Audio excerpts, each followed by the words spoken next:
Which is faster, a tuned VB Subaru WRX, meaning a tuned 2022 plus Subaru WRX, or a tuned VA WRX, which is a 15 to 21 WRX? In this video, we're going to be comparing the VA and the VB WRX to figure out which one is faster while tuned. And by the end of the video, you guys are gonna know to the T which is faster and a bunch of information about the car.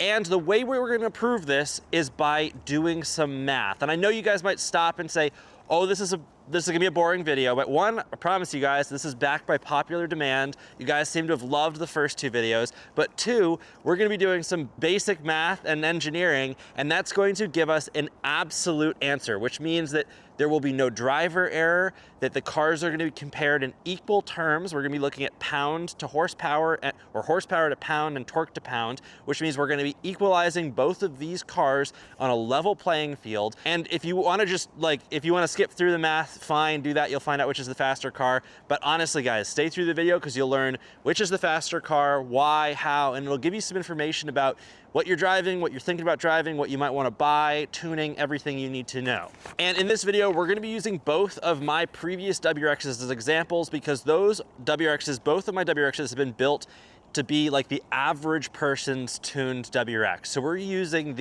if you buy a WRX and you want to put an average amount of effort into bolt-ons and a tune, that's what you're gonna do, and that's the model. It's basically the most common form of tuned WRX.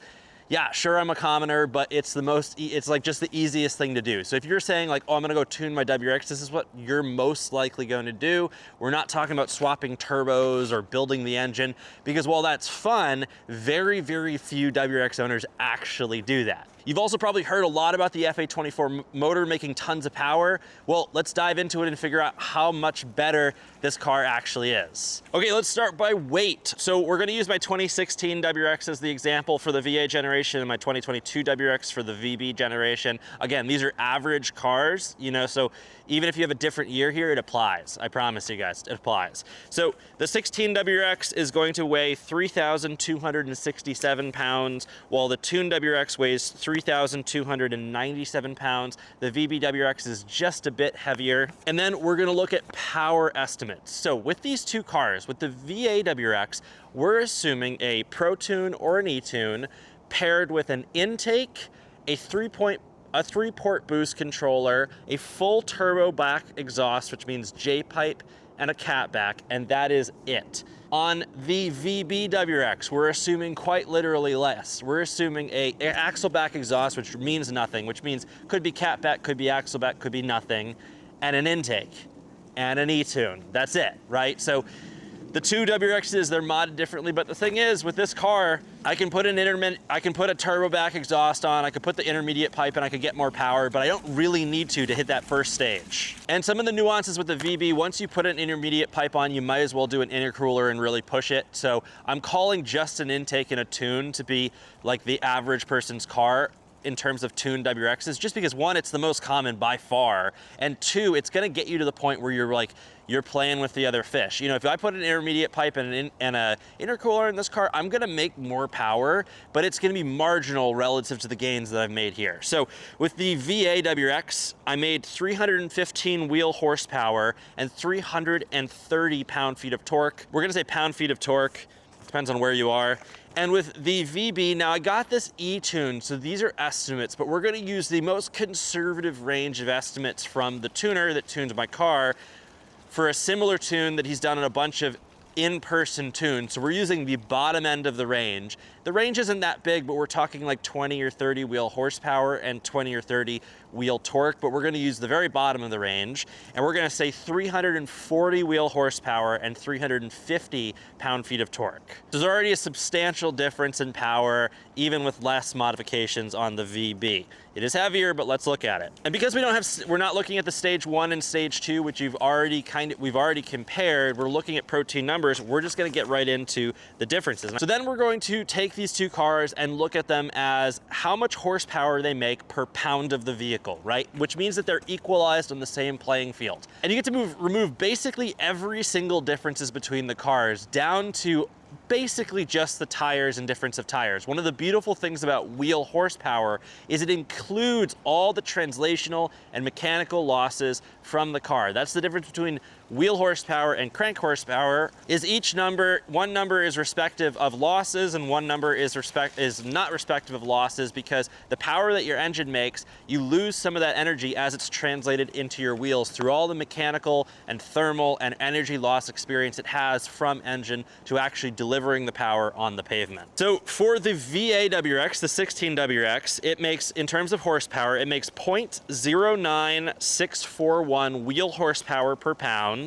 and it makes 0.10101 torque per pound, and the VB makes 0.10312 wheel horsepower per pound and 0.10615 torque per pound. Now what that means is that the VB WRX makes, in a averaged tuned land, you know, and I have the numbers here, it's about $1,100 to get this thing tuned to where it's at right now. It costs about $2,700 to get the VA WRX where it is. So if you spend $1,100 versus $2,700, the VB WRX will net you 6.9% more power and 5.1% more torque. Now those numbers sound small, but that is ridiculously substantial when you're talking in numbers of the 300 wheel horsepower, especially when you consider with the average losses of an all-wheel drive car,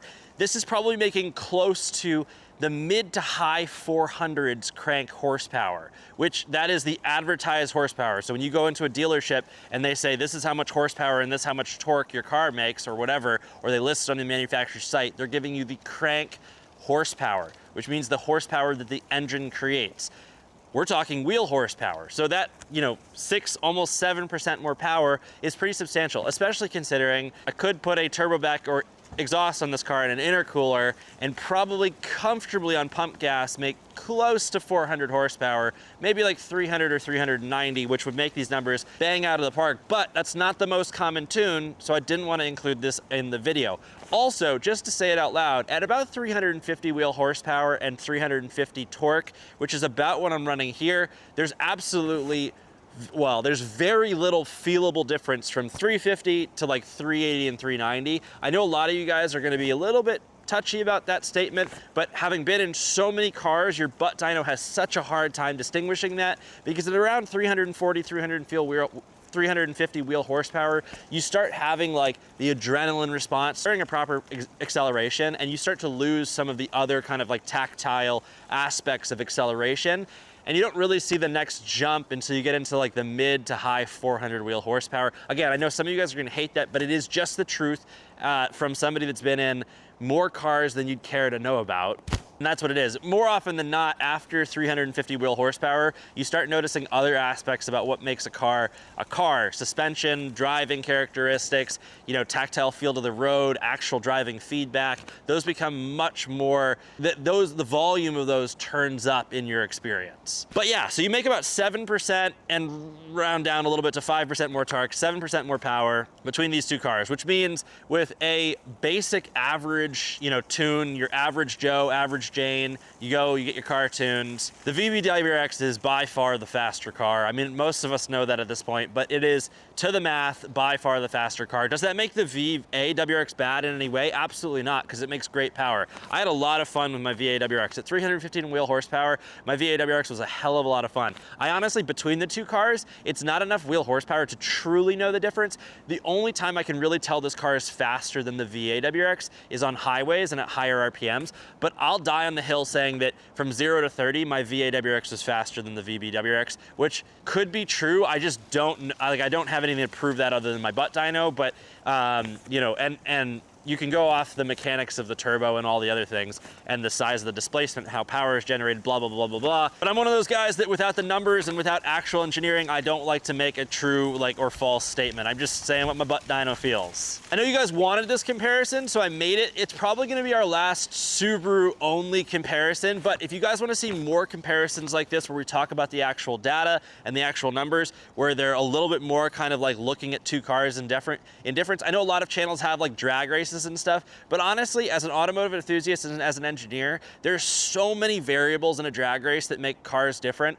And you know, I prefer to look at cars at theoretical numbers, because the classic example is like when you see some of these car channels, and I've done it on the back end of filming for some of these car channels, when you see them do these drag races, you could do the drag race over and over and over again and produce different results every time. I prefer to look at the math, which is like the only truth in this entire world where we can normalize the results, right? And take other variables out of it and look at it that way. So if you guys want to see other comparisons, instead of just telling me the video that you enjoyed the video or you hated the video, just let me know in the comment section what comparison you want to see, right? It could be anything. And if it's cool enough and interesting enough, I'll do it. I really do like comparing this WRX to other cars, because I think there's like some interesting metrics that people forget about. Like the classic is like, how does this car tuned compared to a GT, a Ford Mustang GT? Well, you'd be surprised, because one car is significantly heavier than the other car, and we can go through that route. So there's all these things that you get to think about. But if you enjoyed the video, please let me know. Otherwise, I will see you guys in the next video, because I'm completely frozen and I need to get inside my car. I'll see you guys in the next one.